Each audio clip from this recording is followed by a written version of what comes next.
In this lesson video, we will cover how to create shape objects in Excel, as well as how to change the appearance of their colors and shapes. To create a shape object, you can open the Insert ribbon menu. Then, in the Illustrations section, select Shapes here. We can see that Excel provides many types of shapes that we can use. Of course, we will not discuss all of them one by one because that will be very time-consuming and also boring to watch. We will discuss only a few of them with the hope that these can represent all the types of shapes that Excel provides. In general, to create a shape object, just select the type of shape that we want to create, then click drag on the worksheet like this. Now, if we open the Insert Shape menu again, we can see that they are divided into several categories. The most unique of all these categories is the very top category. Why? Because the other categories below it are static. It means that the contents are always the same from time to time. Meanwhile, the top one is dynamic. The contents depend on the type of shapes that we used before or frequently. So, suppose we create this smiley face shape. Click the shape, then click drag like this on the worksheet area.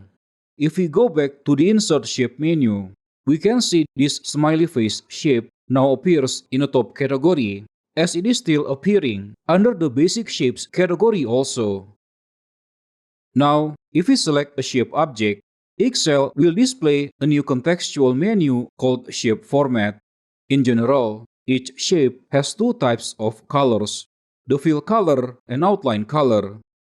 The fill color is the color that fills up the closed area of the shape, while the outline color is basically the color of the lines that form the shape. For example, if you want to change the color of this shape to yellow for example, make sure the object is selected, then click on the Shape Fill button, and pick a yellow color. Now this shape has turned yellow. To change the outline color, simply click on this Shape Outline button, then choose the color you want to use. For example, I choose black. The color has changed, but it is not obvious because the outline is too thin. To adjust the thickness of the outline, you can click again on the Shape Outline button. Select Weight, then just choose a thicker value, for example 6 points. We can see that the outline is now thick and black. Next, we need to realize that not all shapes have a fill color. An example of this is the arrow shapes. To create a new arrow object or a new shape object in general, you can go back to the Insert menu like before. But if you're already in the Shape Format menu, you can just use this list to create new shapes. You can use these two buttons to scroll down or up. Personally, I prefer to access the shape list using this button because I can see all of the shapes at once. Now, let's try creating this straight arrow shape. Click, then click drag like this. Now, pay attention as we select this arrow shape. The menu item Shape Fill is not active. Again, this is because the arrow object doesn't have any closed areas, so it cannot support the fill color. Now we will discuss how to edit shapes. In terms of editing capabilities, we can divide shape objects into two types, primitive and editable. So what is the difference? Primitive shapes are shapes that still have special orange nodes that can be used to easily and quickly change their appearance. An example is this smiley face. You can adjust the mouth from smiling to sad by using this control node. Another example, if we create this block arrow shape, we can adjust the thickness of the line with this node and adjust the length of the arrow head with this node. Okay, so those are examples of the primitive type. The second type is editable.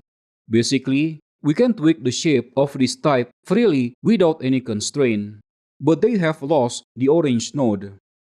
For example, if we choose this block arrow, then select Edit Shape, then select Edit Points, or you can just right-click and select Edit Points from the pop-up menu.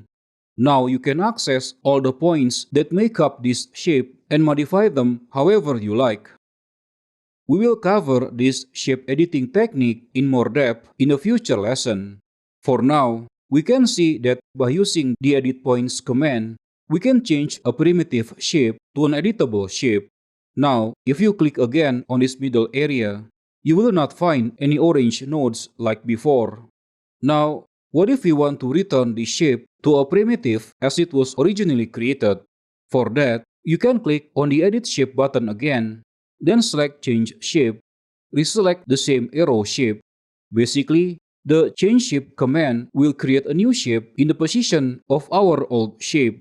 But this Change Shape command will keep all the visual attributes that the previous shape has. Just for example, if we right-click on this smiley face object, then select Edit Points. Click on this point in its mouth, then move it like so. Now this shape is no longer a primitive type. The orange node to change the shape of the mouth is now gone. If we use the Change Shape command, then reselect this smiley face shape, we have a new smiley face that is still of the primitive type, but the color is still using the previous setting, which is yellow for the fill color and black for the outline color.